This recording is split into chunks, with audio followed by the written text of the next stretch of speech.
Hello बच्चों, आइए देखते हैं प्रश्न। ये कह रहा है कि एक 16 सेमी लंबे 20 सेमी वाह व्यास तथा 2.5 मिमी मोटाई वाले खोखले बेलन को पिघलाकर 2 सेमी व्यास वाले बेलन में डाला जाता है। बेलन की लंबाई ज्ञात कीजिए।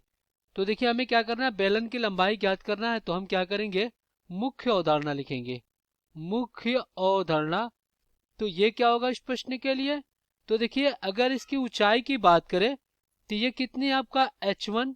h1 मान लेते हैं, ये कितना दिया गया है, ये दिया गया है 16 सेमी। और फिर यहाँ पे देखिए, यहाँ पे इसको हम क्या करते हैं, देखिए इस खोखले बेलन को पिघलाकर एक एक बेलन बनाया गया है। तो इसकी लंबाई को हम क्या करें, h2 मान ले। तो हमें यही बताना है कि क्या होगा। तो देखिए, इसकी मोटाई कितनी दी गई, अगर व्यास की बात करते हैं, पहले व्यास की बात कर लेते हैं।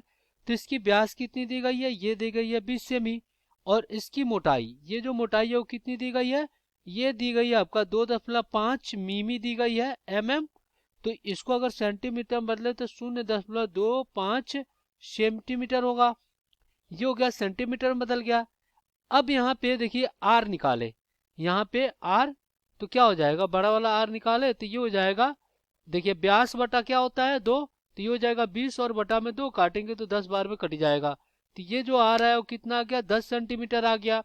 अब हम क्या करते हैं, इस त्रिज्या यानी छोटा वाला आर निकाले तो कितना हो जाएगा, ये हो जाएगा 10 और माइनस 0.25।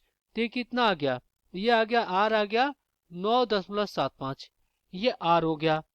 अब आप देखिए, यहाँ पे R1 अगर निकाले तो ये कितनी दी गई है, ये दी गई है 2 सेंटीमीटर। तो R1 क्या हो जाएगा, 2/2। तो यहाँ से कट जाएगा तो R1 कितना आ गया, ये आ गया आपका 1 सेंटीमीटर।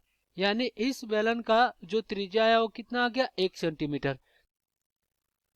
तो हमें पता है कि बेलन बेलन की आयतन बेलन की आयतन क्या होता है, ये होता है पाई आर का वर्ग गुणे में h होता है। तो चलिए दिए गए प्रश्नों को हल कर लेते हैं यहाँ पे। तो अब हम क्या करते हैं, खोखले खोखले बेलन खोखले बेलन की व्यास, खोखले बेलन बेलन की व्यास कितना है, 20 सेंटीमीटर। तो इसकी त्रिज्या आर कितनी हो जाएगी, ये हो जाएगी 20/2, यानी कि यहाँ पे 10 सेंटीमीटर।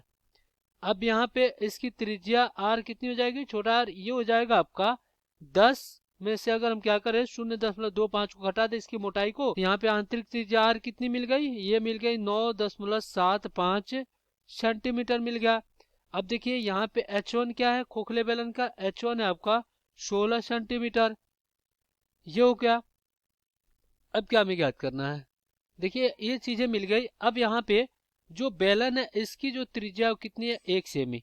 तो चलिए हम क्या करते हैं, यहाँ पे प्रश्न के अनुसार लिखते हैं। यहाँ पे क्या हो जाएगा, खोखले खोखले बेलन बेलन का आयतन खोखले बेलन का आयतन बराबर होगा नए बेलन के आयतन के बराबर।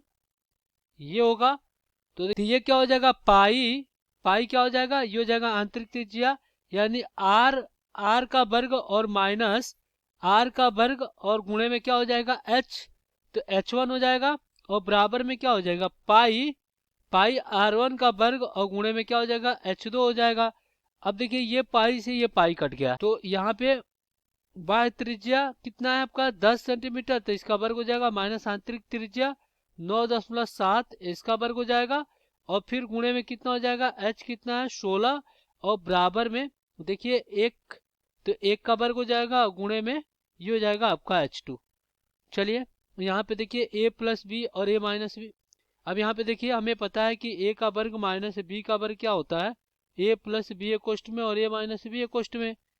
तो इधर अपना क्या हो जाएगा, देखिए ये जगह 10 माइनस 9.75 और फिर गुणे में क्या हो जाएगा, ये जगह 10 प्लस 9.75 और यहाँ पे गुणे में क्या हो जाएगा 16 बराबर में h2।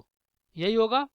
अब यहाँ पे घटाएंगे तो ये हो जाएगा 0.25 और गुणे में कितना हो जाएगा, ये हो जाएगा 19.75 और गुणे में कितना हो जाएगा 16 और बराबर में क्या हो जाएगा h2 हो जाएगा। तो यहाँ पे अगर हम क्या करते हैं, गुणा कराते हैं, जब यहाँ पे इसका गुणा कराएंगे तो जो h2 आएगा वो कितना आ जाएगा, ये आ जाएगा 79 सेंटीमीटर। तो यही हमें क्या करना था, ज्ञात करना था। तो यही क्या हो जाएगा, आपका उत्तर हो जाएगा। आशा करते हैं बच्चों ये प्रश्न आपको समझ में आया होगा। धन्यवाद।